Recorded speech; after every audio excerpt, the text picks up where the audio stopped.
यह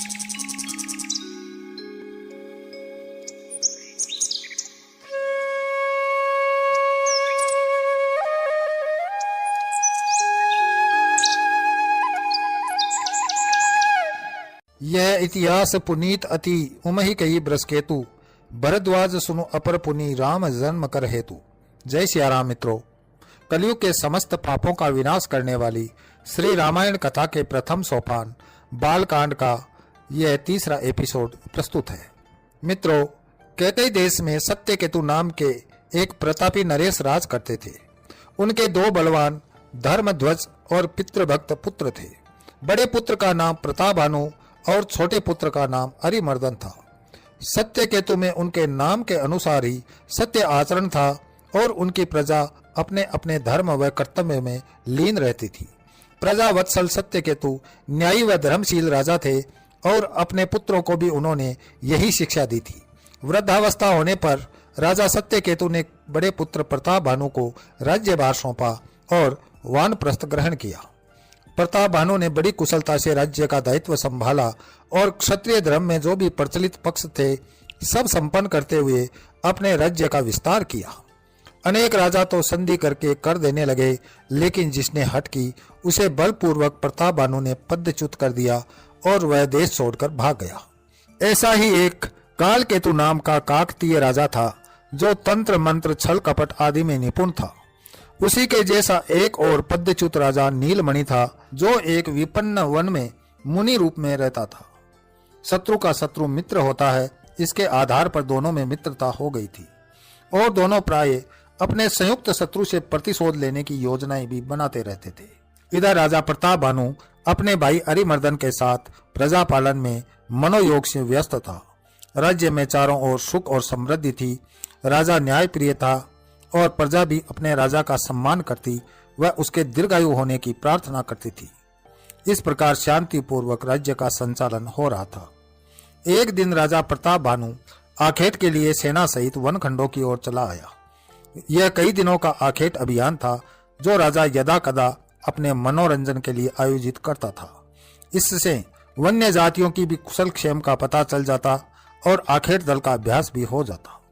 कालकेतु को भी यह समाचार मिल गया था कि शत्रु आखेट अभियान पर आ गया, अतः उसने नीलमणि के साथ मिलकर उससे बदला लेने की योजना बना ली। एक सुबह कालकेतु ने अपने कपट विद्या से मृग का रूप धारण किया और राजा के सामने से कुलांचे भरता हुआ भाग लिया। राजा प्रतापभानु को उस मृग की चुनौती विचित्र लगी, जैसे उसने आमंत्रण दिया हो। राजा ने अपना घोड़ा उसके पीछे लगा दिया। घने वृक्षों के बीच वह मृग कभी दिखाई देता और कभी ओझल हो जाता, फिर ठहर कर ऐसे घूमता मानो कह रहा हो कि आओ मेरा आखेट करो। राजा ने साध कर अनेक बाण चलाए, परंतु मृग की चपलता के सामने एक भी बाण उसे स्पर्श न कर सका। सुबह से दोपहर और दोपहर से शाम हो गई और वह मृग राजा को भटकाकर दूर जंगल में ले आया।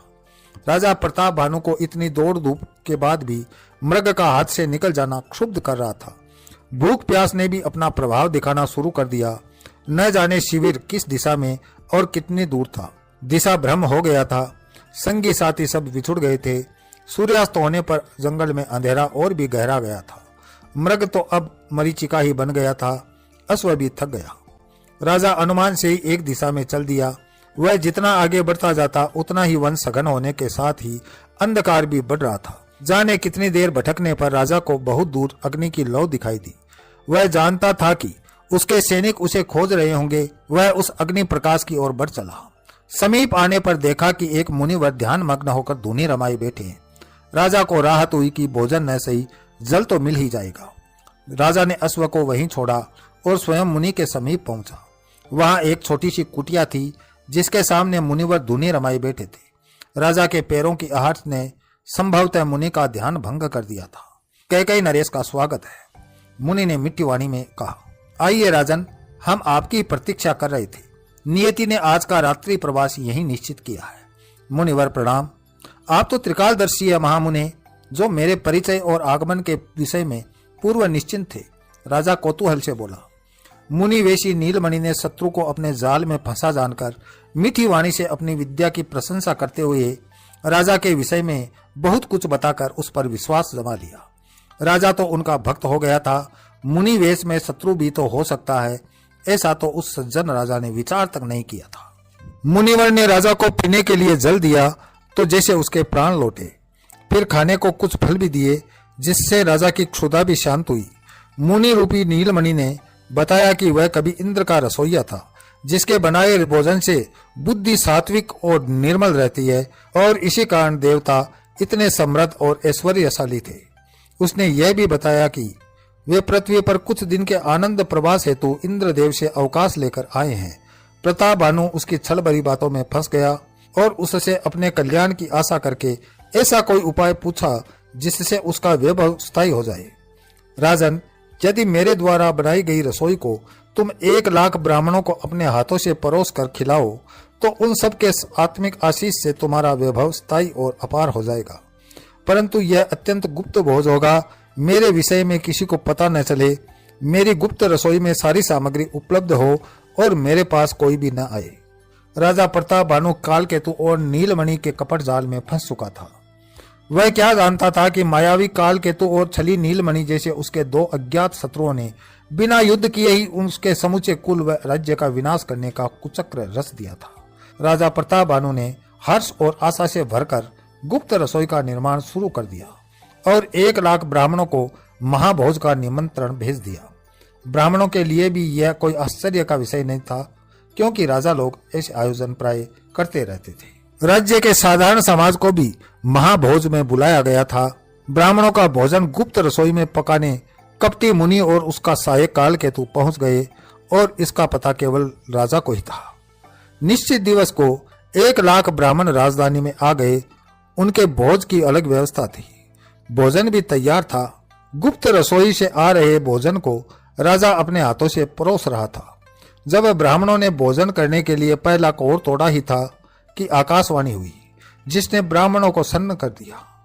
अरे ब्राह्मणों, इस भोजन को ग्रहण न करना, इसमें पशुओं का मांस पकाया गया है जो तुम्हारे धर्म को भ्रष्ट कर देगा। मेरी बात की सत्यता परख लेना। ब्राह्मण समाज कुपित हो उठा। सभी ने सोचा दुष्ट राजा ने सामूहिक रूप से उनके धर्म को नष्ट करने का ऐसा षड्यंत्र रचा। उन्होंने क्रोध में भरकर राजा को कुल सहित राक्षस हो जाने का शाप दे डाला। राजा प्रताप भानु सिर पकड़कर बैठ गया। उसने तो कोई अपराध भी नहीं किया था। वह भोजन तो गुप्त रसोई में इंद्र के कथित रसोइये ने बनाया था। अवश्य वह षड्यंत्र का शिकार हो गया था, पर किसे अपनी सफाई देता। वास्तविक अपराधी भी अब गुप्त रसोई में क्यों ठहरे होंगे। हाय विधाता, वह इतना उदार और विवेकहीन क्यों हो गया जो अपने शत्रु को भी न पहचान सका और न अंत तक उसका षड्यंत्र भांप सका। उसे कठोर दंड मिल गया था। बिना अपराध किए ही उसने कुल के विनाश का सामान कर लिया था। उसी समय दूसरी आकाशवाणी भी हुई, जिसने ब्राह्मणों के साप को बिना विचारे दिया हुआ साप बताकर राजा के निर्दोष होने की बात कही तो ब्राह्मण भी अकुला उठे। परंतु अब क्या हो सकता था। सामूहिक साप का तो कोई उपाय भी न था। वह सब होने का खेल था जिसे कोई टाल नहीं सकता। विद्वान ब्राह्मणों ने राजा को होने की प्रभुता के विषय में अनेकानेक उदाहरण देकर सांत्वना दी, लेकिन साप का प्रभाव अगले ही क्षण से दिखाई देने लगा। भीषण चक्रवात और जल वृष्टि से राज्य जैसे प्राकृतिक कोप का सामना कर रहा था। धीरे धीरे सब नष्ट होने लगा। राजा प्रताप भानु इस साप के प्रभाव से त्रेता युग में रावण के रूप में और उसका अनुज अरिमर्दन महोदर कुंभकर्ण के रूप में जन्मे थे। तो मित्रों, इसी के साथ मैं अपने वाणी को विराम देता हूं। अगले वीडियो में फिर मिलते हैं। तब तक के लिए जय श्री राम।